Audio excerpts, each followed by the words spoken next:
Fantasy Six-Pack Hour with your hosts, Joe Bond and AJ Applegarth.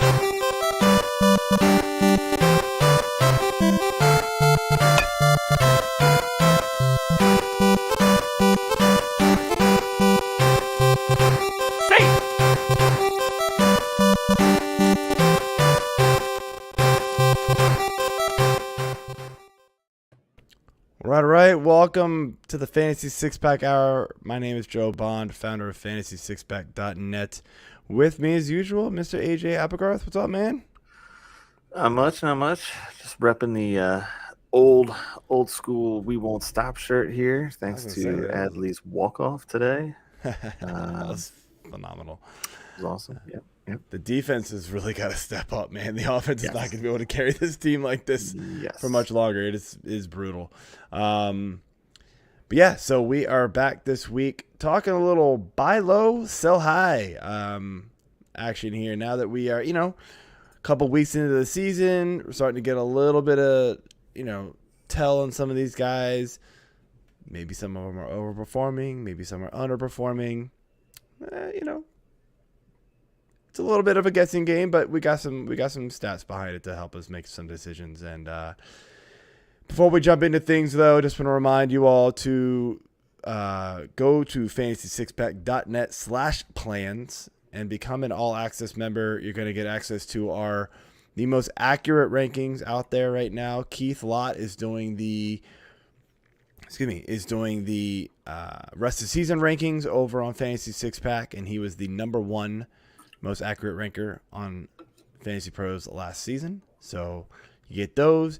You get our DFS projections, our betting tools, our custom advice for your leagues on Discord.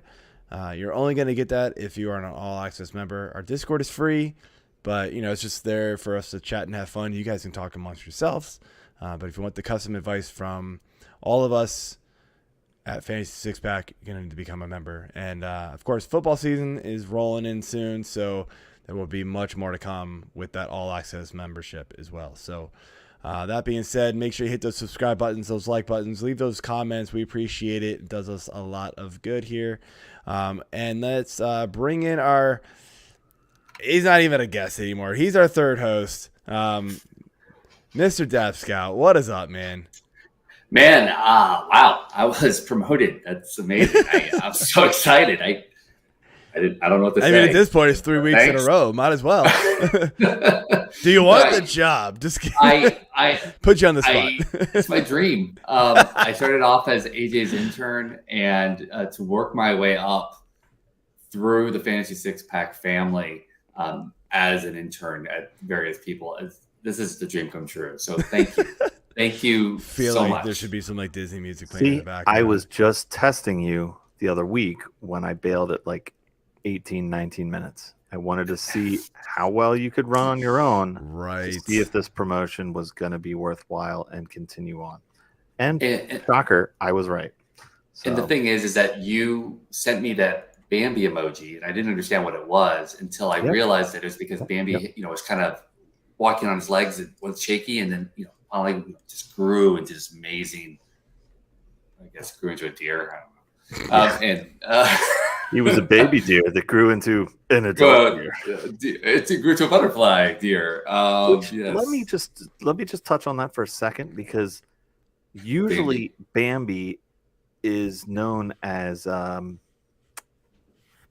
name you might hear in a fine steak establishment. That serves like Golden Corral. Yes, yes, like a Golden Corral. Golden Corral. Another one. I was thinking more of a Ponderosa, but Golden Corral will work as well. An adult steak establishment. Yeah, where we call it like Chuck E. Cheese steaks, adult-sized steaks. What? Sure. The hell did you think I was AJ, we know what you're talking about. All right. Anyway, can we move on? Bambi was a dude. We got a lot to talk about tonight, so let's move on here. And but before we go into that, let's do our beer of the week. Beer. All right, Dap. Oh boy, bringing out the big boy. Whoa. Yeah, thanks to our sponsor, Tito's. I wrote them multiple letters, and they said, "Here, take this. Please leave us alone." So that to me says they still want me to write them. So Tito's, if you're an Oakland A's fan, they're fantastic. And one more thing, what I love to pair Tito's with is looking at the waiver wire, especially if you're looking for a shortstop. It makes all your choices look just that much better. Tito's. Fantastic. AJ. All right, so I am drinking the Checker Spot Brewing's Got a Guy, and he's a dude that looks like a dude in a pocket knife full of little tools and Not stuff. gonna lie, when I first saw that, it looked like he was in a dude in a hot dog suit, and then I saw the shit coming out the side. No, it would be much more enjoyable unless I thought it was a guy asleep in a canoe at Dollar Dog Night in Philadelphia earlier this week. In honor of the guy who can do it all, Steve Sanders, brewed with Cryo Amarillo, Centennial, and Idaho 7 hops. Alrighty. It's tasty. And I am drinking this out of my new Dugout mugs, brought to you by Dugout Mugs. It's a bat that you can drink beer out of. The bat mugs, those are cool. I've seen those before. Do you need in life? Well, a lawn You chair. don't, but you bought it anyway because you're AJ. Yes, and I also have a Phillies regular Dugout mug back there, and I have my water in this Dugout mug. Go O's. Alrighty. So I'm drinking Nepenthe. What is this? The Space Jellyfish IPA. I think this is the one you left me, AJ. So I have not tried it yet. So let's figure it out. You should do that because it's delicious. Ooh, that is very, very good. Galaxy, Motueka, and Simcoe. Cheers, Jason. Sorry. Hey, Jason. And all right, let's jump go. into things here. First let's cry a little together, guys. Man, it's been a week, and maybe not even a week of injuries, man. And they've all hit the shortstop position, it feels like, badly. I mean, we got Correa, Seager, Orlando Arcia, You're my boy, Tim Anderson. I could go on, man. The shortstop position has just been absolutely obliterated. So much for that depth, right? I mean, good luck finding people in your league. There's not a whole lot out there still at this point. I don't know, man. It's been bad. I mean, can you ever remember a week like this where like one position has just been absolutely crushed within a short span of time? No. Pitching? I mean, no. outside of a pitcher, Right. I've never seen this before. And it's even the injuries that you're like, that's not so bad, right? Like Arcia, he got hit. You're like, okay, well, bad bruise, and he kind of shook it off, then he got off, and now he's having surgery and he's done. You're like, what is going on here? It's like everything has to be multiplied to the 10x. Yeah. And maybe they banned milk or some type of thing like in the dugout. I have no rhyme or reason behind this. These guys are gonna need to wear like full body armor now at some point because this is so silly. I don't know. What are the seeds? Sunflower seeds. That's it. I've never once in my life eaten sunflower seeds. So if you have a starting shortstop on your team that hasn't been injured yet, that person needs to be under Secret Service watch. Like they need to not let him walk out the door. They carry him out onto the field and then carry him back in the dugout.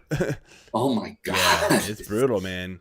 And then just today, right? I mean, Jeffrey Springs. Oh god. I mean, I'm not gonna say the word, but I think we all know what's probably coming.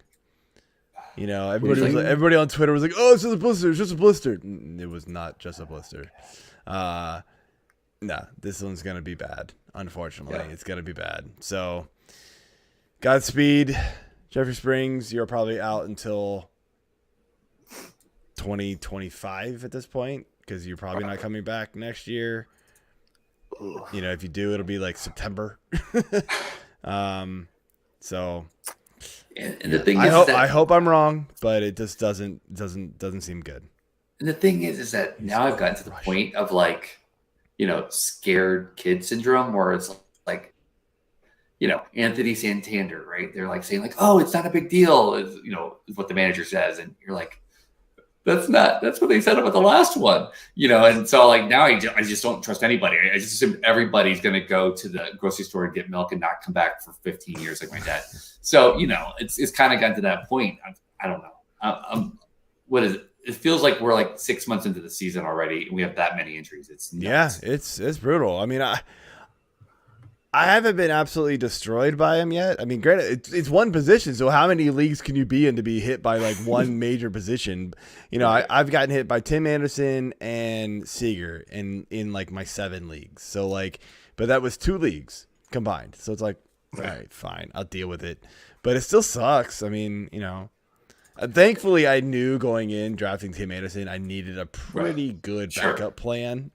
So I took one. But yeah, it's not fun. The thing is, is, fun. Any one of my leagues that I have a maximum number of, IL spots, especially 4, all those leagues I'm filled. Now, pretty much. I mean, so it's not just the 4 shortstop. It's all these things like, the Kyle Farmer thing, getting in the face. It just seems like I want to post my lineups in all my leagues so people just know that those people are probably going to get hurt. That's really what it's come down to. You're not alone, man. Believe me, you are not the only one who's just like, it's all about me. I have. Me. Of course it is about you. That's why we've got you here. See? Thank you. All right. Oh, that's phenomenal. For those of you not being able to watch on YouTube, AJ just changed his background to the crying what the hell's his name? James Vanderbeek? What's his name? I'm sorry. How long ago was he relevant? What? The crying James Vanderbeek. He's always relevant because it's always Varsity Blues. Correct. Of course he is. AJ, you got to change that because you're gonna skip like crazy. Sorry. I had to put it up with first. The virtual background on. It's just terrible, as we have figured out. All right, let's jump into our buy low, sell high, and we're gonna go. We're gonna start with hitters here, and so we're gonna do. What did I say we're gonna do? Buy low first, right? Hitter. So, yes. Yeah, hitters first, buy low. The first guy I have on the list here, and the way that I kind of did this was I kind of looked at batting average and then expected batting average, and not that that's like the tell all, but at least it kind of like tells you like, hey, this guy might be underperforming or overperforming just a little bit based off of a metric that has a what you're doing and what you should be doing, right? And it's just one way to go about it. There's numerous ways to do it, but this is one. And then you look at all the other stats and kind of make your decision. So Starling Marte is a guy he's batting .268 right now. Expected is .304. Hasn't really hit for power yet. Honestly, he's not running yet. It's kind of a weird thing with him. What are you expecting him to? Both your all screens just went away from me. Maybe it's my internet connection. Do you expect him to? Yeah, I'm hardwired. Yeah, I think we're good. Would you be buying in on Starling Marte? AJ, you want to go first? Or go first. Yeah, okay, go for it. No Sorry. worries. No worries. But here's the thing, right? The first part of that, what you said about him not running, that's the scary part, right? His caught stealing went up. I do see he does have 4 steals, but yeah. So maybe I'm lying just a little bit there. Yeah, I just realized that too. But no, he's ready. Oh, caught stealing again. Okay, yeah, that's what I thought. Yeah, so he did 18 last year, caught stealing 9. I mean, everybody's stealing right now. I think Vargas is just stole some bases. I mean, I think catchers are stealing bases. But it all comes from that. But I mean, honestly, I want access to kind of buy low on the Mets offense. I think it's still kind of underappreciated. I still think that it's not there yet. I would like to get a piece of Starling Marte even before I looked at some of these stats that you had shown me with the spreadsheet. So definitely Starling Marte, to me, it was a buy. Yeah, AJ, you got any I'm good with trying to bounce off of Marte. I've kind of been that way for a few years, but I mean, this caught stealing with the pizza box bags. That's a little worrisome, but Yeah, no kidding. it's still early. What are we in? Barely in week 2, and we've got 18 injuries of mass proportions to shortstops. Thankfully for Starling, he's not a shortstop. So, I mean, it's a powerful offense. He's gonna get some counting stats. I think I'm okay with trying to buy low on him, even though he is a mutt.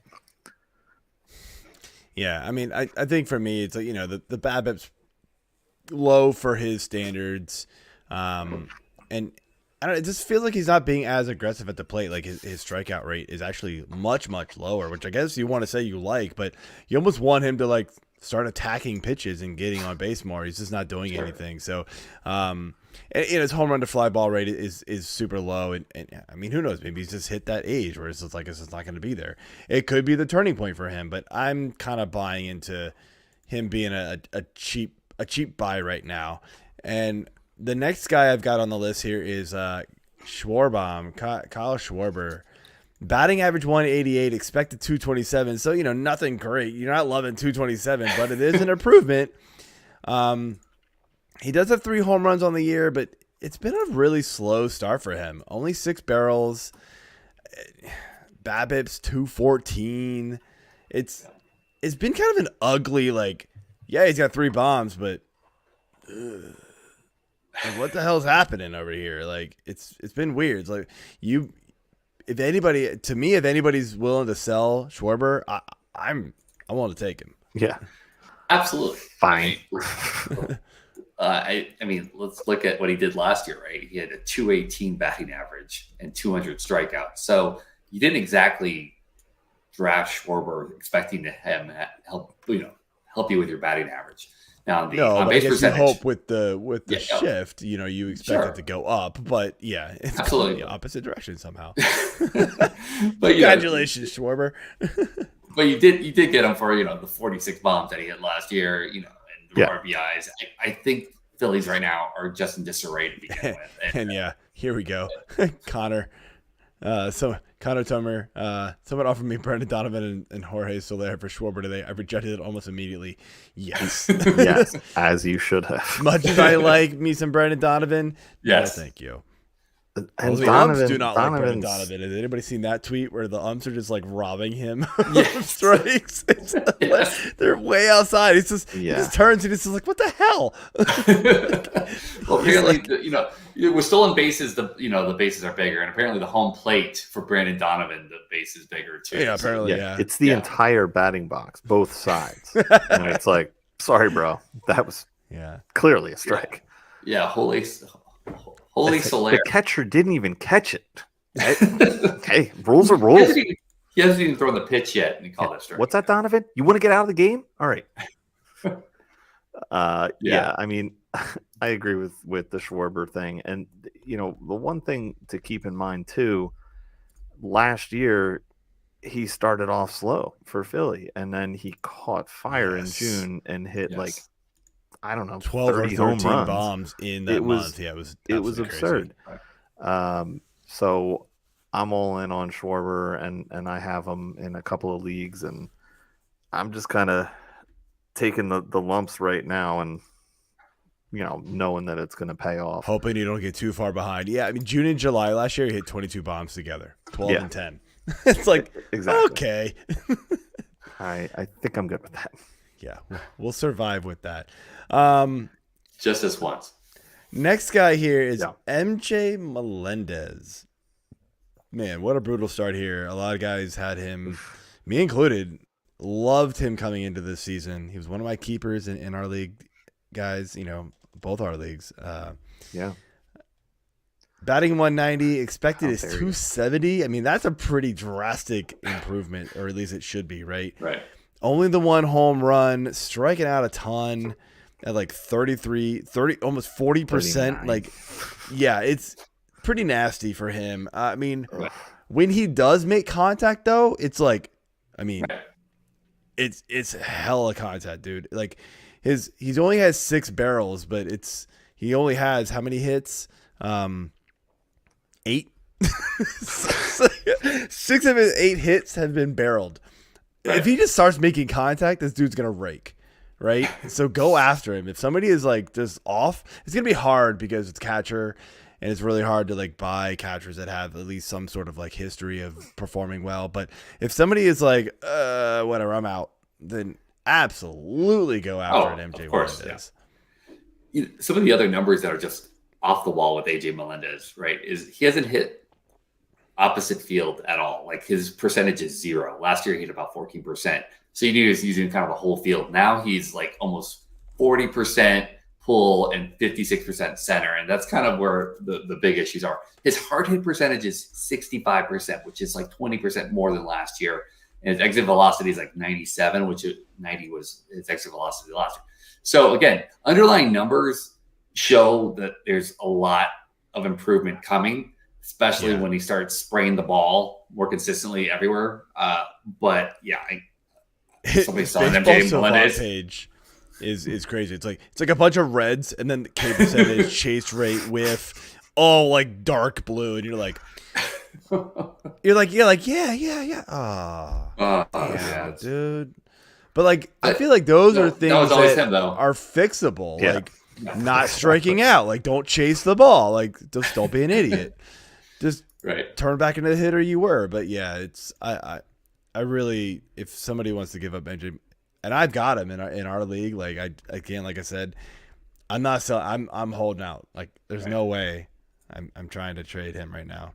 Yeah, I would be.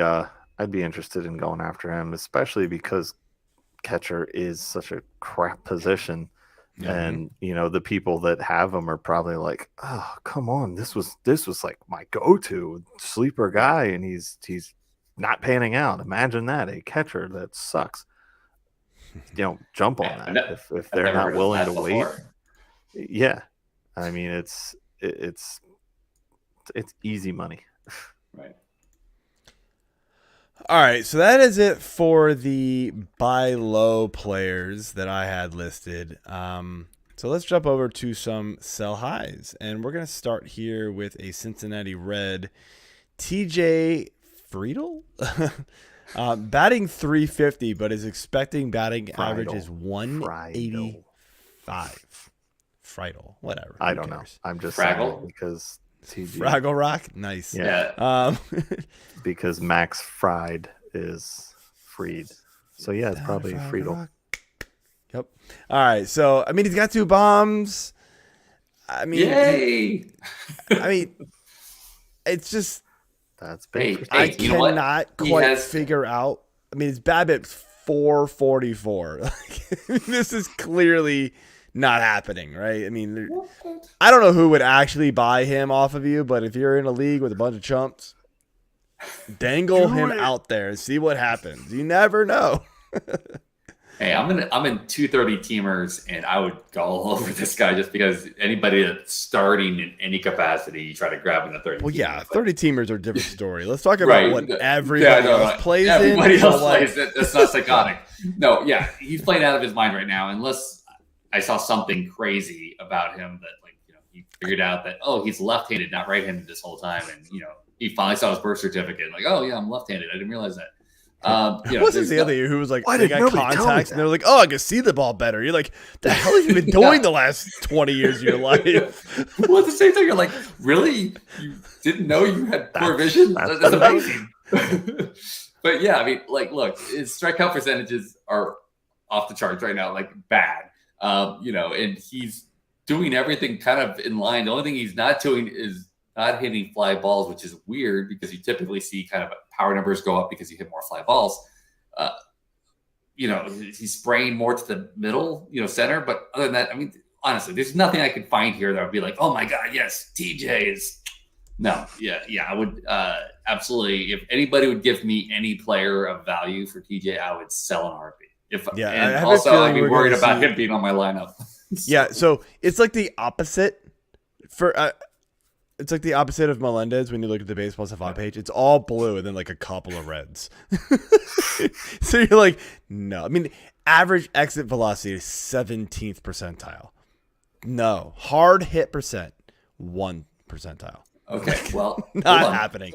So you said his exit velocity was what percentile? The 17th percentile. Okay. What do you think roughly that equates to like actual numbers in miles per hour? Just give me a rough estimate. What do you think it is? Probably like 97 something. 98. 76.5. No way. I was going to go with like 80. 82. 76.5. Yeah. Wait, what? No, I'm looking at exit velocity and it's 17th it's 86.1. No, His I'm max looking is at 104. I'm looking at his batted ball right now on Baseball Reference is 76.5. So I'm on Baseball Savant, so I don't know how they're okay. Well, you know what? We should have a baseballreference.com and Savant fight. That's what I want. Yeah, I don't know why they're baseballreference.com. I think Fangraphs pulls in the Savant data now, but the Statcast data, but I don't know why they're different all over the place. And there's like sometimes it's duplicated on Fangraphs. You're like, okay, it's complicated, but anyway. Yeah. You know what? 76.5 is what you see at like a softball league. So that's so I was worried. So I'm glad that is incorrect because I was very worried. So I was really high and you were really low, and it's somewhere in the middle maybe. So it's still bad. So next guy here, we'll say it's above one. It's some number above one. So yes, sure. So another Cincinnati Red, 1.01. Spencer Steer, guy that young guy, batting 306 right now, but expected batting average is 229. He's got 2 bombs, striking out around a 30% clip. Walking quite a bit, so that's good to see. So at least he's gonna get on base, right? Or no, sorry, yeah, sorry. I'm looking at Brian Anderson. 17.1%. Wait, what? My bad. 17.1% K percentage for Steer, 12% walk rate. There's actually really good numbers for those two stats. Right. BABIP's at 333. I mean, he's not really barreling the ball only 10% of the times. I'm assuming that's a lot to do with the expected batting average being a lot lower. What are you doing with him? I have him in the sell category, but I mean, I could be convinced otherwise. So this is going to be the first one where I disagree. I am buying Spencer Steer, and where I have him, I'm keeping him. I value him quite a bit. This is a guy. You're in a lot more dynasty leagues. So what about like in a redraft league? In a redraft league, again, depending on how deep your bench is or things of that nature, I would still be keeping him. This is a second-year player who came in with a bit of fanfare, was destroying the minor leagues. And I just, only had 28 games before that. And you just need to look at some of his minor league data to see a professional hitter. I just don't think that with all the fanfare that he had coming in and the absolute destruction that he did, he came from Minnesota, went to Cincinnati, which is a hitter's ballpark, much better park than Minnesota is. I like Spencer Steer. The profile is not great. The numbers don't look good, but I'm still buying in on everything else I saw, spring training and again in the minors and his long track record. Yeah, I wanted to bring him up because I knew you were a fan of his, and I kind of wanted to get your take on him. You just wanted me to squirm, right? You were like, oh. No, it's for a good show. AJ, I mean, I don't know if you got anything to say about him or if I should move on to the next guy who is. We can go on the next guy because I've got some things to say about him. Of course you do. So Bryson Stott, batting 420, expected batting average 284, no bombs, strikes out 23% of the time, walks 2% of the time. No barrels. What do we, 3 steals, so I guess that's cool. But what are you doing with this guy? I mean, he's a big sell high for me. Like, I feel like some people are like, oh yeah, he's getting on base, he's scoring some runs, blah blah blah. Like, he also has a 13-game hit streak, which he just finagled after going 0-4 tonight. He came up and he bunted and got on base. Good work. So he preserved because he's a smart player.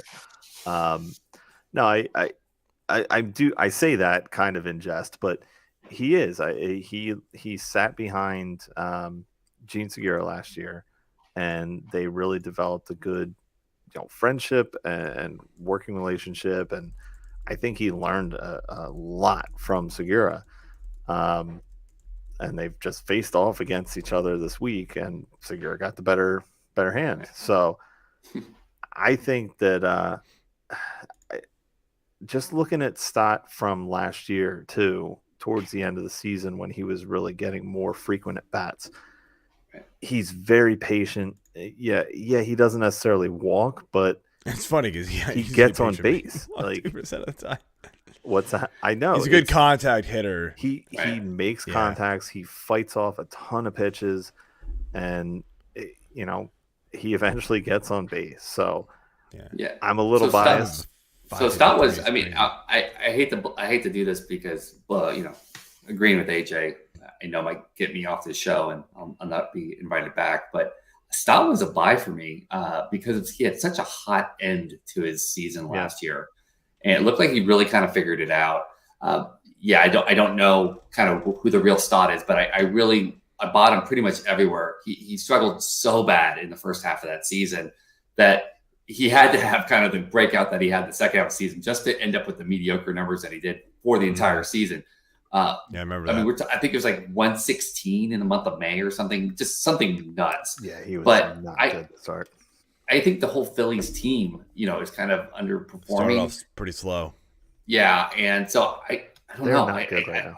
I still, if I could buy Stott, you could buy him cheap. And if I'm season long, especially considering how decimated, and depending on what kind of position they're giving you, depending on your league rules, etc. I mean, Stott is multi-position, eligibility in some leagues. I would definitely still be picking him up at kind of this low dollar price and see what you have here in the next 2 weeks, because there's two different Stotts that are still out there that could back up either play that he's going to regress or that he's going to be amazing. And, I think he's worth the flyer. Yeah. And worst case, if you get him and he shows up, great. He helps you out. But then if he starts fading, you cut him and you're not going to really lose much sleep over it. And hopefully you didn't give up a lot for him, which I assume at this point you probably shouldn't. Although, I mean, batting 420, I don't think anybody's going to give him up for the cheap. That might be the problem. Look at that number, you're going to be like, all right, I mean, hey. But he's got that shortstop eligibility in especially a lot of platforms. So there you go. people might be picking him up just as a plug-in there until their guy comes back.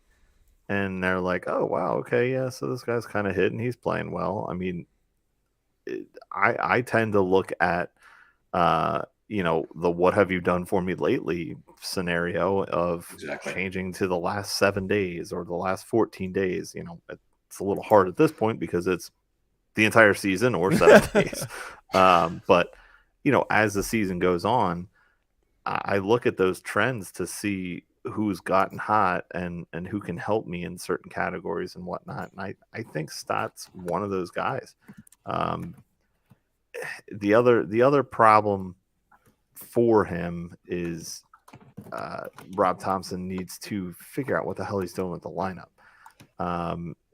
He's changed the lineup, I think, every single game so far.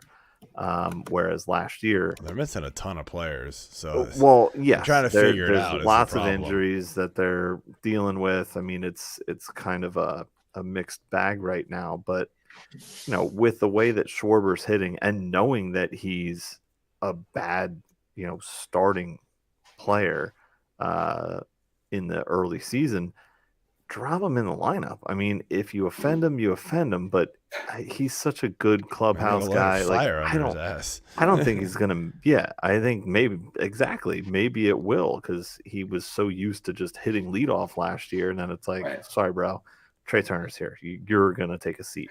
But they have moved Stott up to second when I can't remember if it's lefties on the mound or whatever, but Thompson's got to stop fucking with the lineup, basically. So the next guy I had was Arcia, and then obviously the injury came out today, and it was like, all right, never mind. So we'll skip that one. But I'm gonna throw one at you guys that wasn't on the list, and that's Isaac Paredes, Tampa Bay Rays, batting 308, expected batting average is 215. We know this guy's not an on base guy, in his history, but I mean the Rays are raking right now, including Paredes, 3 home runs. I mean, only striking out 22% of the time. I don't have the other stats up, but it feels like a career low. I mean, like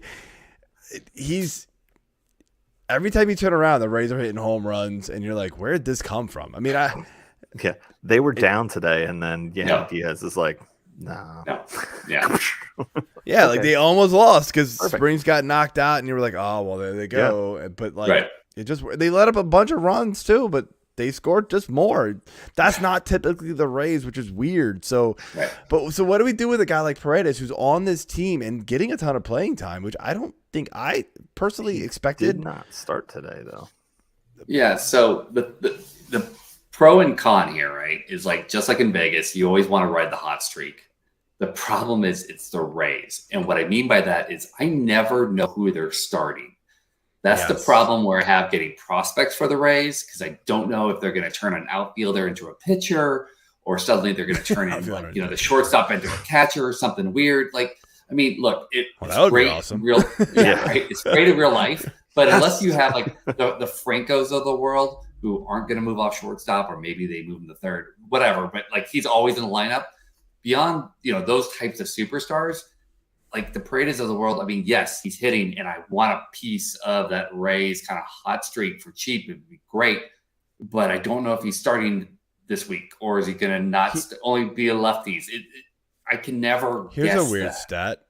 How many times have you seen somebody have less barrels than home runs on the season? Because Paredes does. Yeah, he has 2 barrels to 3 home runs. I just noticed that and was like, goddamn anomaly. That's so weird. I want to see what the home run looked like that he didn't hit with his barrel. Like, I want to see what kind of home run that was. Like, he teed it off the bottom. They turned on the AC in the trop, like right when he hit it. Pushed it just blew out. Yeah. He bunted it. Yeah, that's bizarre. The thing is that, and I'm looking at like all of the rest of them, and I don't see anybody who's got that. So that one's just. I'm kind of glad I just randomly threw him in here because that's a bizarre stat. Like Paredes has been in a lot of even my shallow leagues where I was, season long, where last year especially when I was getting hit by injuries. I mean, he had 20 home runs. He had a 304. Now in batting average leagues, I didn't touch him because he was right around like the Mendoza line the entire year. But if you need somebody who's just going to give you some counting stats and can maybe play a bunch of different positions, Paredes is always a kind of a good filler. But yeah, he's not this guy. I mean, right now none of the Rays are playing they're just out of their minds. Franco, I have Franco in a lot of leagues, and I'm really excited to see who Franco is, because we haven't figured that out the last couple of years with all the injuries. Yeah, we'll get to him in a second. I want to ask. Yeah, but I'm just saying, like, I don't know who he is right now. I think they're all out of their minds. I want to ask about one last guy who I have currently listed as a sell high, just by the stats. Not that I totally agree with it. Just the stats kind of say this is somebody who we should talk about in this category. Myles Straw, batting 308, expected batting average 232. Is leading the league in steals. I think he's tied with Jorge Mateo at 7. He might. I don't know. So these are yesterday's stats. So today's games don't count in the stats that we have. By the way, just to let you guys know, I pulled them this morning. But he's walking 18% of the time, which is something you want somebody like Myles Straw to do. He's not a power hitter. He's never gonna be. Like, let's be real. Yeah. Striking out 20% of the time, not terrible. If he can get on base at a 449 clip like he's doing right now, he's gonna steal 80 bags. Right.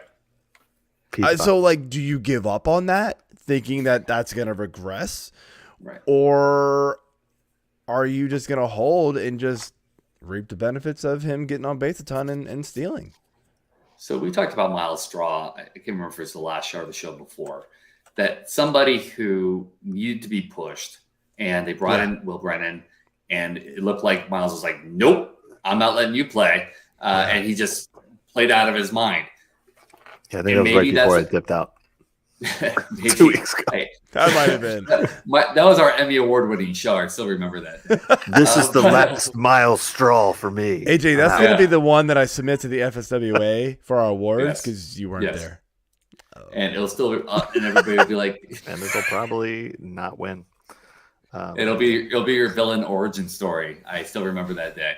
But yeah, so I don't know, because we've seen him in Houston, right? Houston kind of gave up on him. He had such an amazing, prospect pedigree. He was gonna, be this guy who hit and stole, and for a while there, he wasn't getting on base, right? He did, especially in 2020 when he was like something ridiculous. He couldn't get on base.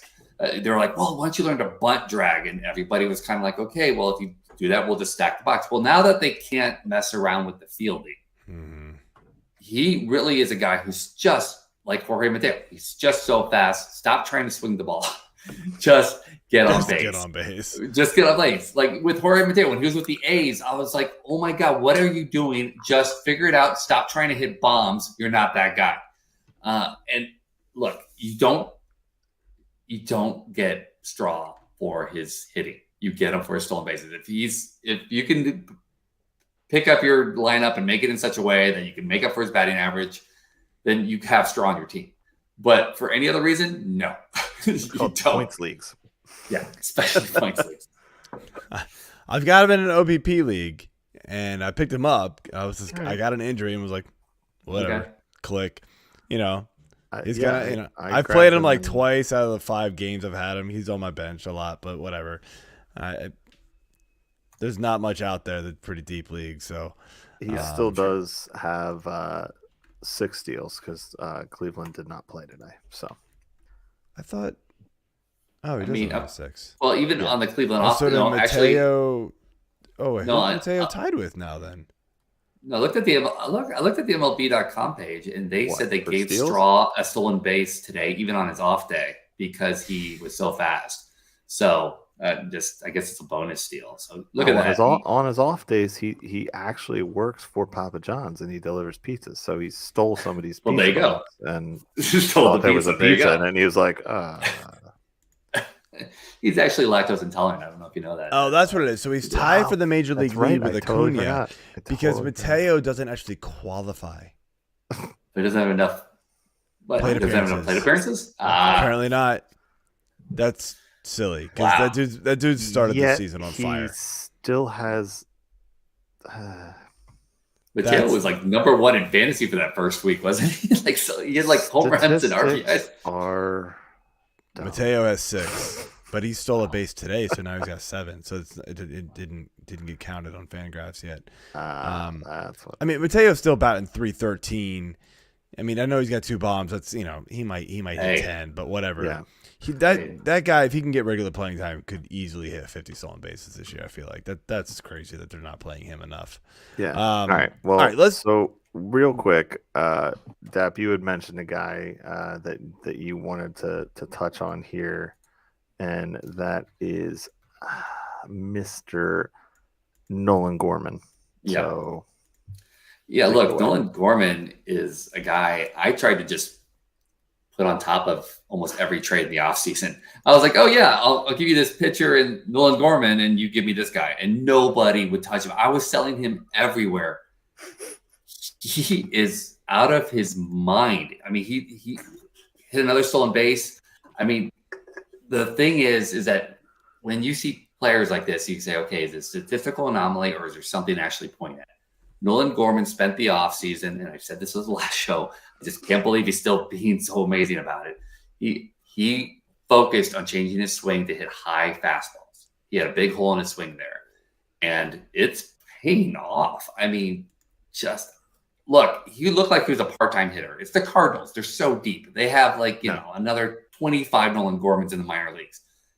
You can't bench this guy right now. He's hitting everything. Like video game numbers, and I would start him wherever I could. It's just nuts right now. So I don't care what the statistics say. Although I think right now it only shows like expected batting average going down a little bit. Yeah, that's the slightly. other That's thing. Not enough though. Like it's not enough to like maybe go panic mode on him. Yeah, but I just expected that number. It's yeah. I just expected that number to be much lower. I expected something to show me like, oh yeah, jump off this bandwagon. But nope, I need some more. I need more Nolan Gorman. My God. Yeah, I picked him up in a couple different leagues. He was sitting there on the waiver like after the first few games, and I was yeah.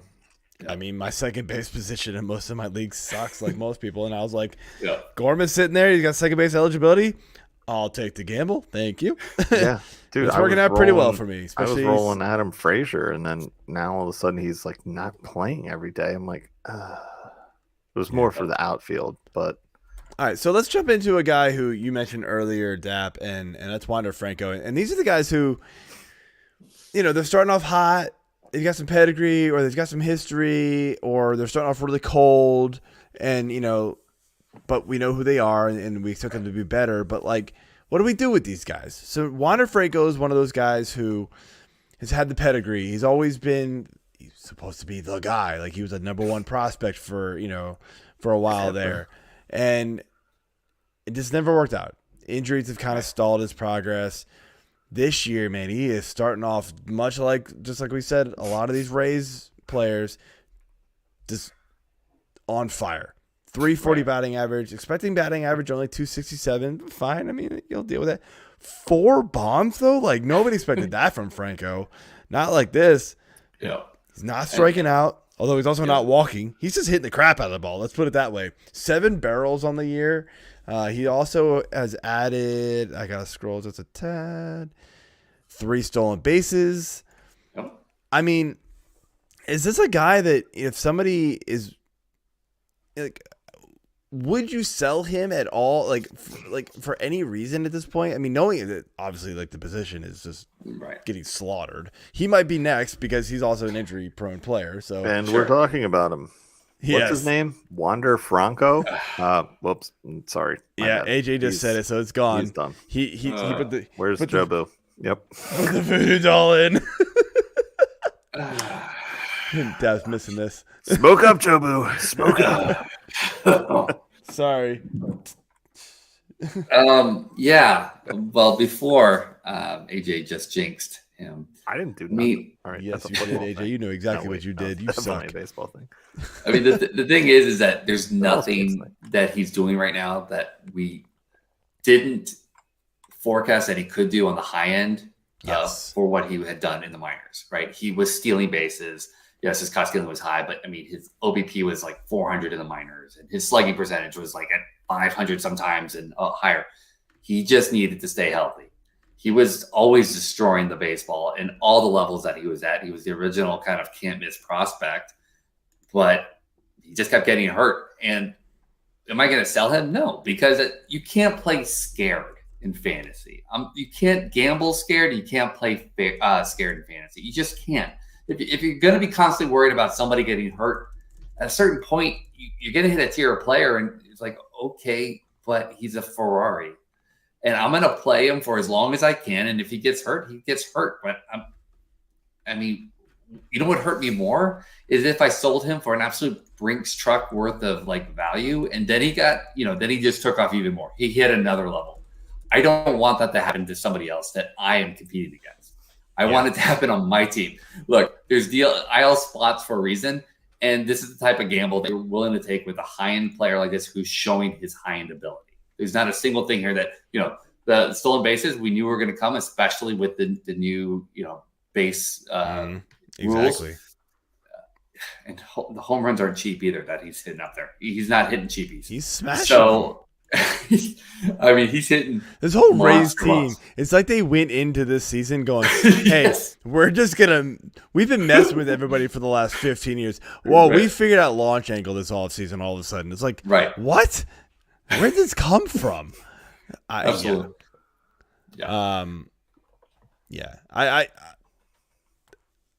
I I remember we had this conversation. We had conversations about Franco, Adames, and I forget there was one other guy right in that mix in the shortstop range of drafts with you, me, Dave, and Jason on Slack. Many drafts. Like it was always like, man, we like which one do I take? And Dave one time was like, F it, go and wander, and I was like, okay. Now, Adames wouldn't have been a bad pick, but Franco has been crushing it. So he was right there. I hope he just stays healthy. That was always kind of the issue. It's like Franco definitely had the higher ceiling of all those guys we talked about. It's just a risky play, and kudos to him for finally going in on it. I mean, but with that lineup, I mean, he's going to score runs. He's going to have RBIs. I mean, it's not like he's in a wasteland like we all thought it might be-ish. You know, like it's the pitching that matters in Tampa, and we just hope they'll score enough runs. Apparently, they're just like, no, we're playing in Colorado. Just everybody thinks they virtual reality themselves that they're playing in Colorado every day. Well, and they still have their pitching, so it doesn't matter. Well, of course, that doesn't work. So they're gonna have like a 300 plus run total here, so it's gonna be nuts. Actually, I don't know if you just saw this tweet. They are actually on right now. They are on pace to go undefeated for the season. So So I mean, book it. Let's put the bets in Vegas. Let's do it. Done. AJ, let's skip over to the other guy here, man. You want to ask about the number 7 player here on the sheet? Yeah, I guess still have it open. Is that Mr. Hayes? Is that where we're going? No, we skipped that one. Yeah. Number 7 on the sheet. Trying to throw you a bone. On the sheet. 7 on the sheet. Oh, is it freaking Wheeler?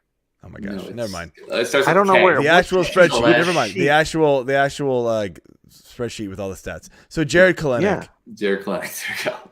It's the one that. We're still talking hitters. Yes. Got it. Jared. Oh, he was not highlighted earlier. For reference, he was not highlighted earlier. He's number 7. He's on the literally tried to make it as easy as possible because I knew I didn't have him highlighted, AJ. I knew I didn't have him highlighted. So I said number 7 on the sheet. Send this show in, please. Okay, so number 7 on the sheet would be right here. This Justin Steele. Speaking of porn names, all right, that's one of them. So Jared Kalenic, right? Everybody has completely tried to. I'm just trying to help. I was trying. Everybody you have the two camps. You have the people that like want to believe, and the people that are like, he's going to hurt me. I'm not doing it. Right? Like those are the only. There's no in between with Jared. No, there is no in between. You're right. No. Yeah. And look, I don't like seeing anybody that was a top prospect just being decimated unless they play for the Yankees. So I'm hoping, right? But again, he is destroying the ball. It's not again cheap like home run, like it's wind aided or something like that. He is killing it, and on top of that, like his strikeouts are not that. Before pre-show, I told you I was like, man, I really want to look at how many strikeouts he has. Right, he has 11 strikeouts with 37 at bats, and I'm not even that. It's not even that outside of his realm of what he was doing in the minors when he was destroying the minors, not just hitting well, killing it. Yeah, that's well within realm. It's pretty high, but it's not. It's higher, but not like it's crazy not for him. It's right. That's where he's been. So I do like Kalenic. I actually was torn between going with him or Brandon Marsh the other day as a plug-in for outfield. I ultimately took Marsh. Homer, but. It was a bit of a homer pick, and they were talking about him on the radio that morning, so I was a little swayed, but I do like Kalenic. I think this is, where we were hoping he would be. Again, the K's are within, his usual. Right. There you go. Yeah, his baseball savant page is just like all reds. It's absolutely insane. He's smashing it right already. Now. I mean, look, let's be real. These guys, we're talking about like former top prospects. He was one of them. Right. We see them sometimes take a few years. You know, it happens with some of these guys. Yeah. You gotta remember that he's still only 23. So like he came in early. Yeah. And it just didn't click for him right away. Right. Maybe it's just something's clicking. I'm willing to take a gamble on him if you can get him, you know, in a pretty decent deal. I'm not going to sell. I'm not going to buy at like the highest possible value. I know there's some people out there that are like, oh, you want him? You got to go get him. No, then you can keep him. Like, have fun. Right. But you want to give me for, you know, a fair value, then I'm willing to do it. And, you know, we can. We've already talked about a couple of trades on our Discord channel involving him. So if you guys want advice for any trades involving Kalinick or any of these guys, like just jump in, become an All Access member, and we'll help you out with some of these trades for sure. Because it really does matter with who you're trading and type of leagues and things like that. But let's jump over to pitchers. We'll try to rip through these a little bit faster because I know we're kind of running long. But start with our sell highs here in Mr. Fastball Freddy Peralta, 0.75 ERA, expected 3.06, still good. Peralta's a guy who, like, he had an amazing season like 2 seasons ago. Last year was atrocious. This year he's really good again. Which player are we going to get here, and which one are you believing in? So during our team previews, I said I wanted Freddie. I just want to hope that Freddie was going to stay healthy. I wasn't worried about kind of performance. I was more worried about health. Do I think he's, this good? Probably not. But, Corbin Burns, Freddy Peralta, I thought that was an amazing 1-2 combo, although Burns was not so pretty last start. But Peralta definitely is still an ace. It was always his health. I don't think he's this good, but I definitely think he's top shelf. I definitely think we're looking at a top 30 starting pitcher, no problem. Click, put him in every time, matchup proof. But, this always has me concerned that, there's something there. I'm more worried about velocities with him, right? If that starts showing me anything that could show me maybe we're having an issue with his health.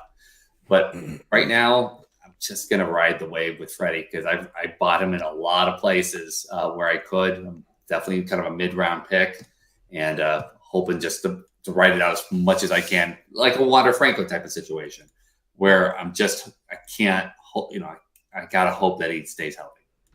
Yeah, I've been a big fan of Freddy Peralta for a while. Last year hurt. I bought him early last season in a lot of leagues and got burned by it pretty bad. So I didn't jump back in this year. I'm kind of regretting that, but I've always been a fan of his game. And yeah, again, the health is the issue there. So yeah. So speaking of Freddie, I mean, let's flip the script a bit here and go with. Did we already talk about buy low pitchers? Am I missing that now too? I skipped it for some reason, so we'll do that next. Sorry, because the top of the list had Freddie. So when I'm looking at the sheet here, you're looking at the wrong sheet. I'm only looking. I'm looking at the right sheet this time. Pitchers, the one I was looking at last time. All right, I was wrong. What, hey, number 7. Get rid of the last clip. This is the clip we send in to the award show. Okay, so forget the last clip. This is the clip right here. This is the one I want. All right. So are we sticking with sell high? Because I'm just going to go off the rails here, per usual, and talk about Freddie P's teammate, Mr. Corbin Burns. I mean, he's definitely a buy low candidate right now. He's got... Mike hates us right now, by the way. Suck it, Mike. This is what you get for being busy at work. You're fine. He's fine. Okay. Mike's just sitting in the room of clouds and smoke and fire and just being like, it's fine. Everything's fine. Sure. Okay. Corbin Burns. Let's do it. Burns. Well, hold on. Before we go to Burns, we do have a question in the chat I thought was interesting. Real quick, two, three gentlemen. Anthony Volt for Max Muncy. Would you drop Anthony Volt for Max Muncy? Yes. Is it Volpe? I'm sorry. Is it Volpe? I don't know. Oh, it is Volpe. That's right. I'm sorry. I remember the video now. Volpe. Yeah, I would actually. He's had a slow start. Batting average isn't quite where he was or where you're expecting it to be for him. But he's starting to come around. He's gotten a little hot here, hit a few bombs. I wouldn't be shocked, and we actually mentioned this last week. And then like a couple tweets came out randomly like a day later about how Volpe's struggling and Peraza is doing really well in the minors, and how I think they're going to swap soon. I really do think it's going to happen. Now, could Volpe come in, in July after he gets a couple months back in the minors and then crush? Sure. But at that point, whoever you're trading him to is probably dropped him by that point, because Volpe's it's just not working right now. So is this like a shortstop for shortstop drop? And we're talking Max Muncy, the shortstop of Oakland, who's still in the minors. This is a dynasty league, or are we? He's talking about the Dodgers, LA. It's I think the thing is here, right? Trying to is play that stupid on purpose. I know he was, but I think the thing is Max Muncy is not going anywhere. Even if he doesn't hit, they're going to allow the Dodgers are going to allow him to hit out of whatever it is. They do it every time. Exactly. Awful. That he's going to have the playing time. He's the better long-term option this season right now. He's got second base eligibility, which is a horrible position anyway. Exactly. So you can't. And the Yankees have, I think, 67 shortstop prospects, so they can put anybody in there at any time. Yeah. So I would drop that all day. All right, tell them to share him with the league. I mean, all the injuries. Find some sucker that's got 3 shortstops all injured and needs somebody, and then find a Yankees fan. Don't even drop him. Just trade him for Clayton Kershaw or somebody. Get Max Muncy and then trade Volpe. Yeah, there you go. Yeah. All right. Sorry about that, guys. All right. Corbin Burns, you had a question, AJ. Apparently that's where we're going. Did I have a question or was I talking? Do we kind ever of know? the same thing. That is a question. Yes, Corbin Burns sitting at a 519 right now. Is expected a 313. Yeah, I mean, obviously, I feel like he's going to figure it out. He's a very good pitcher, and he's shown it. So, what do you guys think about Burns? Are you all in on the buy low? I mean, is he really a buy low because of what people invested in him draft wise? That's the bigger question. Like, if you go into somebody and be like, oh, hey, I'm going to give you, Max Muncy for no. Corbin The answer Burns. would be no. Yeah, I mean, you're going to have to give up a little bit for Burns still. Like, the name value is going to carry. The last 2 seasons of domination is going to carry over. The early season struggles are probably going to scare some people off. And, I mean, there's a lot of people who are speculating there might be some injuries like there because he just doesn't look right. He really does. The K per 9 rate 7.2. Woodruff, which sucked because he was supposed to start for K per 9 rate 7.27, down from 12 2 years ago to 10 last year. It's not good. I mean, I would still take a chance on him. Maybe hoping you can give up like your 5th, 6th, 7th round pick for somebody like Burns, and maybe like that would do it. I don't know. It's tough to say. Like every league is different, obviously, and I know it's like a cop out answer, but I am still trying to buy into the pedigree of Corbin Burns and expecting him to bounce back. Yeah, I wouldn't sell Corbin Burns anywhere again. I wouldn't, but I mean, considering what you had to pay for him to get him, right? You're willing to wait at least give him a month or 2, right? Yeah. And if he's injured, I mean, if you're a doctor, then awesome. But I mean, I can't. I mean, the way he's gripping that ball, or just look at one of the Twitter doctors that are out there. But I was going to say, I got a Twitter degree, JP. Don't you be talking. Dude, my WebMD degree outweighs your Twitter degree all day, every day. So short of an injury, though, I think Corbin Burns has shown that he can work his way in and out of these funks. I mean, 30-plus starts still to go. So you have 28 more starts to go. Yeah, I'm not worried about that. I mean, I'm concerned. I'm not whatever the lead is concerned, more than worried or less. I don't know, but I'm at like a 4 or 5 right now. Yes, it's a form of worry. Thank you. I'm at a 4 or 5 on a 10 scale. Yeah. All All right, so we'll just bounce back and forth here. You can do the buy lows. I'll do the sell highs, apparently, AJ, because it's fun that way. Jack Flaherty. This guy looking good for fantasy league so far, at least from the ERA standpoint, 1.76. However, 5.25 expected ERA. Yeah. You're looking at some stats here, and he's got 13 strikeouts and 15.1 inning pitch. Not what you want, but not horrible. Get to the horrible You go over to the walks. That's pretty shitty. Yeah, he's got 14 walks. Yep. He's got more walks than strikeouts. And don't forget, and he leads the league in walks. So yeah. So wait, are we talking big about red flag? Walker Buehler, I mean, like, I guess Flaherty? He's coming off an injury. Right. I think he pitched today, actually. So how did he do today? Because those stats clearly don't include today. It's horrible.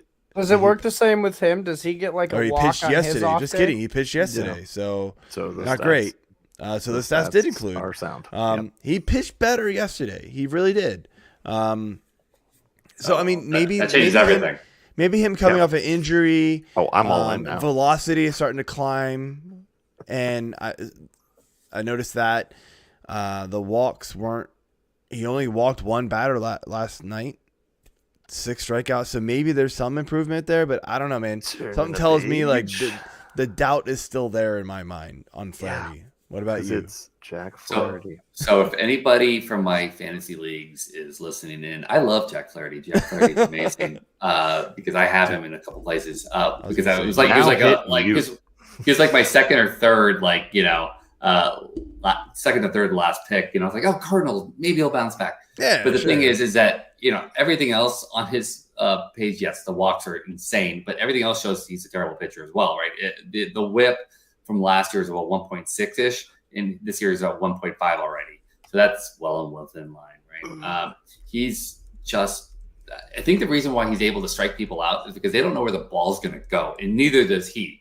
So, you have kind of that tendency, kind of like Randy Johnson early in his career, right, where he just kind of let it fly. Now, I'm not saying in any way, shape, or form Flaherty has the speed or the stuff, but it's kind of that thing of like, well, I don't know where the ball's going. Neither does the hitter, the catcher, so they're just going to swing at it. And sometimes I guess they're just bored sitting there with the bat on its shoulders. Sell Flaherty. If you can get any value for him, do it now. He's going to torch your pitching. Anything better than on your waiver wire is what you mean by that. Yeah. Okay. Pretty much. Okay. Hold up. Who wins in a battle between Cardinals of Jack Flaherty and batter's box Brendan Donovan with his usual umps? Wow. Well, because apparently the umps hate Brendan Donovan, so I'm going to say Flaherty. I thought you were going to ask me between Flaherty and Mikolas. I was like, ooh. All right. I mean, Mikolas can stand behind and break the back of the dugout. I don't know. Not dugout. Sorry, pitcher's mound. I think Flaherty pitching at Mikolas as a hitter. Like if Mikolas was the hitter and Flaherty had to pitch at him, he would still walk him. That's the situation. I don't even trust Flaherty to strike out a pitcher. So I'm. Look, if you're the guy that decides that you have a 1-outer in Texas Hold'em and you're going to go all in and you win that, then hey, you want more power to you. You got more courage than I do, and Flaherty might be a great guy for strikeouts. I don't want any part of him, and sadly, I have a lot of pieces of him because I picked him up late. So this is my Flaherty Excedrin headache. Yeah. Tito's vodka. Drink a lot of it. Tito's, when you own Flaherty. Drink out of a bat. All right, next up, AJ. All right, we're going back to the buy low. I guess I'll go with the homer pick this time and go with Mr. Zach Wheeler. Sitting at a 402, his expected is a 293. Yeah. again, I don't know. I mean, I don't know what's going on with the Phillies. I agree. I agree. Thank you, Connor. I think with Zach Wheeler, I think of the ace pitchers that the Phillies have, him and Nola, he's still more of the ace. Nola looks like absolute trash this year compared to Wheeler. I've never trusted Nola. The funniest thing I saw today, and this is a total sidebar, was on Facebook, and it was a picture of like the awards for all the Phillies, and it's like, JT Realmuto has got his Silver Slugger Award, his Golden Glove Award, and his All MLB First Team. You got Schwarbs with a Silver Slugger and I think a second team All MLB. Someone else was in there with Trey Turner was in there with a Silver Slugger and first team All MLB, and then there's Aaron Nola just like, and he's got second team All MLB, and it's like, yeah, one of these things is not like the others. Anyway, I'm still buying Wheeler. I think that he is the better pitcher. I mean, he is the best starting pitcher that the Phillies have. And he's got the pedigree. He's got the prospect hype way back when from being a dirty mutt. And, injuries is just the biggest thing that Right. sticks with him. So is he worth buying low, knowing some point he's likely to miss some time, with at least one DL15 or IL15, whatever. I mean, last season he did get banged up, but I mean, the season before he hasn't really been hurt in 4 of the last 5 seasons. So I don't know if he has been more durable. Yes. Yeah. But again, last season cropped back up. I just think that it's something that's going to come with age. I mean, he's 33 years old, so he's still in his prime, I guess, for pitching, but kind of on that down slope. I'll say this real quick, and then Dab can jump in. But Sure. Wheeler has always been a slow starter. His career ERA in March and April is almost a half a run higher than every other. It's than his worst other month. And last year it was even worse. It was like in the 5s. He's just a slow starter, in my opinion. So, like, if you can take advantage of that with somebody in your league who doesn't really realize that, I'm all in, because I think May's gonna hit. It gets warmer and somehow he gets better. So go for it. Go get him while you can. Cold arm. I guess. Usually it's cold and the ball doesn't fly, but sure, whatever. Exactly. The thing is that if you look at his batting against kind of numbers, other than the on base percentage, everything's kind of within his career stats this year. And you stole my thunder, because I was going to say that he's a slow starter. He was a slow starter last year because somebody else likes to sound smart. Are you though? Smarter than you sometimes. I literally would bite my nails off because I was like, oh my God, I just spent this first 2-round pick on Wheeler, and he's doing what he's doing. The thing is, again, is the whole team is just I don't know what's going on there. But you're looking at Zach Wheeler, who is without a doubt a top 10 starting pitcher. So you paid a lot for him, again, like Corbin Burns, who could legitimately be a top 3 tier pitcher. Top 3 pitcher with the strikeouts and allowed to go deep into games. He's typically always hitting 7 innings when he's healthy. And again, we expected the Phillies to win a lot of games as well. So I could not see myself selling him, but yes, there is worry there. Again, is he injured or something like that? But the whole team is doing terrible. Don't even get me started on the bullpen. I'm going to give it a couple weeks. It's one of those things where I would keep him in my starting lineup and I wouldn't even look at what he did. And I would just be like, I would do what he did and just be like, okay, he's just got to be a starter. All right. So I'm gonna jump into the last one here for the sell high. A guy who, maybe not getting a lot of fanfare, but is pitched pretty well. Brad Keller of the Royals, 2.12 ERA, 16 strikeouts in 17 innings. He does have, a bit of a walk issue with 8. I don't know. His expected ERA, though, is 5.08. So something's got to give here with him. I mean, Brad Keller is going to turn into a pumpkin soon, I would imagine, right? But if somebody is willing to, take him off my hands, if I had him, I think I'd be willing to bite on that. But I'm not even really sure a whole lot of people are really, buying into a Brad Keller breakout here. But what's your thoughts? It's your year. We've seen weirder things, trust me. But yeah. Yeah. People were kind of falling all over themselves to, get Brad Keller. And I just was like, oh, it's the Royals. I'm just kind of concerned. Do you know what you're doing? Right. All of his numbers look so much better. And it's his curveball. Everything looks really good right now. When you're watching it really on video, he looks in sync. His release point, everything.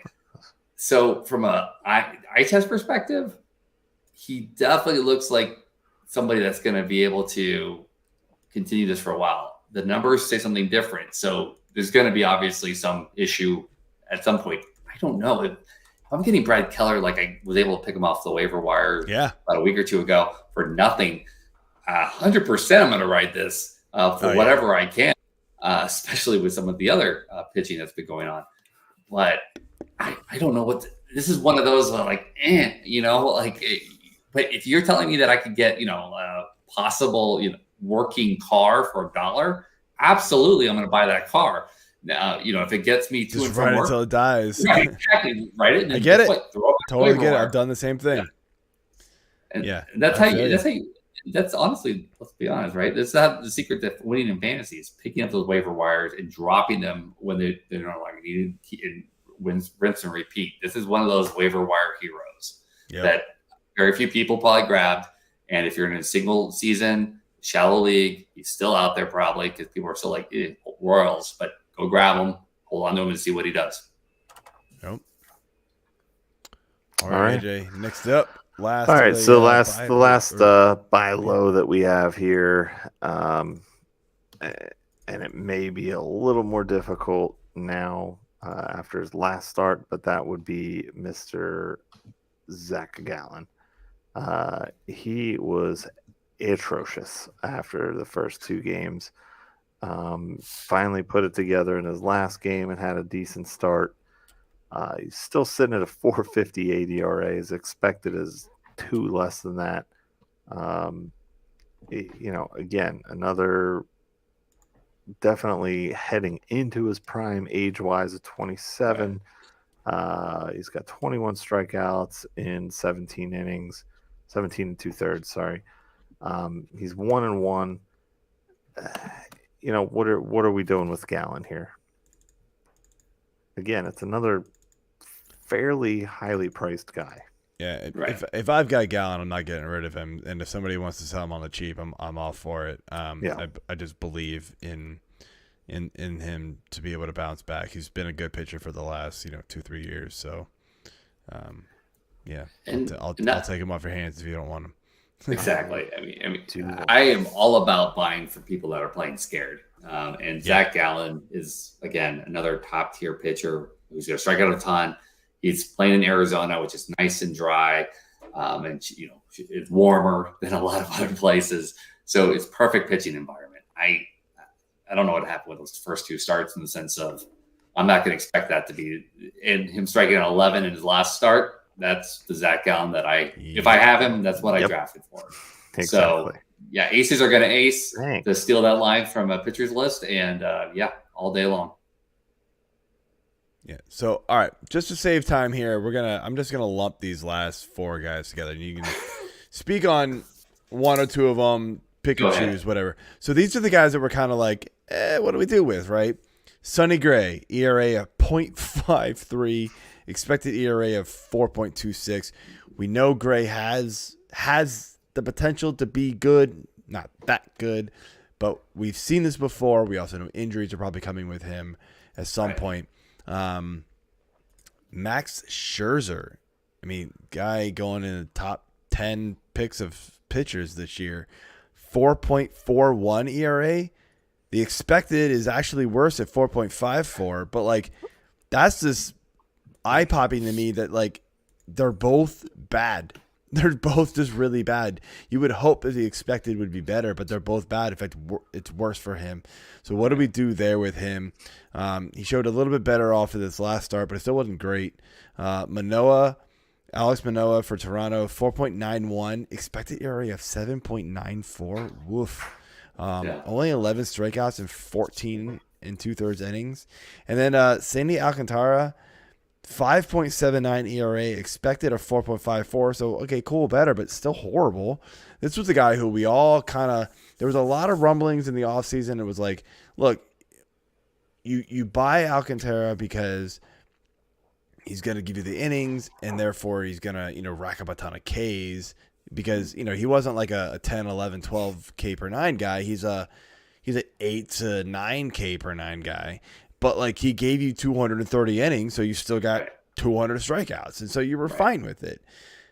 He hasn't gotten there. He's been crushed this season to start. So pick 2 that you want to kind of choose and tell us whether or not you be looking to buy or sell. Well, Scherzer, his last outing on the 10th, right? He had like 6 strikeouts with 3 walks, no runs allowed against the Padres, which is not like pretty just solid. right. It's not the A's. The walks aren't great, but take it against the Padres. But against with a veteran who's almost 87 years old, I'm not so much worried if he's keeping the walks in check because he quote unquote knows how to pitch. I'm wondering if, when you see things like this, especially with these veterans, getting those first couple starts with this new pitch clock. I know they had spring training, but, there's a difference between spring training and, the official season. And try to understand, and you also have the new pickoff rules and all this stuff that they kind of have, and then if they're calling in with their own pitch con and all that stuff. I'm almost wondering if that's there. Max Scherzer, again, 87 years old, is phenomenal. I expect him to be okay. Now, Sandy Alcantara, I am concerned, but I also love the Marlins' entire pitching staff and what they do there. So I'm expecting something to happen there. But yeah, I mean, like you said, 200, I was expecting a workhorse. That's why you got Alcantara. And what he's showing right now is somebody's going to get yanked early and they're going to have to use up the bullpen and all those types of things. I'm hoping it's one of those things too, an acclimation to the new rules or something, because he is not, he's not Sandy, right? Oh my God, Sandy was much watched TV, and this is not him right now. I did not take him in any single league. Really? And honestly, it was mostly because the fantasy 6-pack draft cheat sheet hated him. Oh, knocked him down the list a bunch compared to where he was being drafted, and I was like, I mean, I'm gonna have to trust my own process here and not draft him. So I didn't draft him anywhere. I was taking guys like Scherzer over top of him. So with that being said, do you know who the founder of Fantasy 6-pack? No, but you're right. No, the sheet hated him, and I was like, and I hate you, so I was like, you know what? Forget you, Joe. I'm gonna draft him anyways. And obviously, I showed that your sheet's smart. Got to toot my own horn a little bit sometimes. Toot away, toot. But no, it was it's just a guy who was like, it's hard to predict another like. Who farted? What? Oh my God. It's hard to predict, 220, 230 innings for a third consecutive year. And I think that's Nolan what it was. Ryan probably the projection systems didn't didn't quite buy into it, and so Sure. neither did the cheat sheet. And so, I mean, the big thing, the big takeaway for me here is Alcantara's expected ERA is still sitting at a 4.54. still not good. Yeah, I mean, none of these for guys. for a guy who just won the Cy Young, Right. that's like Max Scherzer being like, "Oh, hey, screw you all. I had a fake contact in the one side and Right. changed my one eye color." That's not possible. I mean, he is awesome. I love Max and his crazy eyes. I mean, that's where the nickname in Orange is the New Black came from. So the fact that his xERA is sitting this high off of a Cy Young year just astounds me. I agree. I don't think the innings will be there this year. I mean, it's very tough for somebody to do that in today's game, year after year after year. So the ERA should come up, but god damn, like 4.5. Whew. I mean, are we back to juiced balls again, and nobody knows it yet? Well, a lot of people are sort of thinking that because the offenses have been crazy good so far. But ERAs might be a little inflated, but for him to go from what he was last year to 4.5, even if he was at 4, that's a major huge drop. bust kind of call for Alcantara, where you had to draft him. So, all right, guys, that is it for the show. I want to thank you all for listening and watching. We will be back next week to discuss some more baseball with you all. Before we let you go, though, everybody, let them know where they can find you, and pointing to you, Dap, where they can find you. That's a really good So you point. can find me on Twitter at DapScout. That's DAP Scout. And also you can find me on the phenomenal Fantasy Six Pack waiver wire videos and various other YouTube content that we constantly are putting out. Yeah, that's great stuff, guys. And then obviously AJ, you are at Applegarth Algar. He doesn't tweet, so it doesn't matter. I do occasionally, Yeah, like once or twice a month, ish. they're funny. When I get on, I'm on. I mean, I'm there, and I'm Yes. wasting time on the Twit box and just throwing shit out there. So Right. yes, that's apparently my handle. I guess that's He what I changed go his by. profile picture like a couple weeks ago. That was good stuff. I did. I actually put a picture of myself Yeah. instead of Garth Algar. So Because apparently when I tell people to do something, they actually do it. Dad bought cameras and stuff. How many times have you told me to do something and I haven't done it? Well, you're just lazy. I'm not lazy. I'm ADHD. All right. I get like a huge checklist, and as long as I hit one thing on that, it's a good day. All right. All right. It's a good day. Well, I'm at F6P_Joe. All these links will be in the show description. Have a good night, everybody. See you all next week.